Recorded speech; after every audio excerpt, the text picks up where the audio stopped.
but rather that identity itself is a pretext for that. Got it. I want to give you a hypothetical. Imagine an otherwise peaceful protest supporting, say, a Gaza ceasefire, and they're blocking a thoroughfare.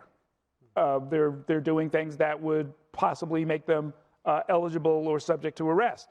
What are the limits of acceptable protest in your mind, and at what point should the police intervene?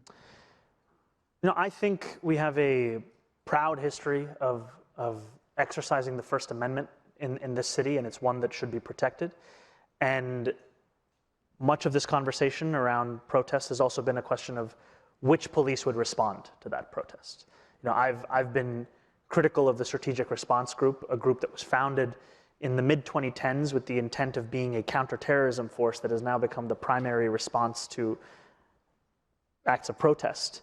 And I think that to say that we must separate the police presence at an act of, you know, the First Amendment versus countering terrorism is not to say that we should not have any presence. It is to say that we should learn from the models of cities around the country, around the world. I think one that's been of interest to me is in Columbus and the way in which they've approached some of these questions of how to have a police presence at these larger kinds of demonstrations. Your platform calls for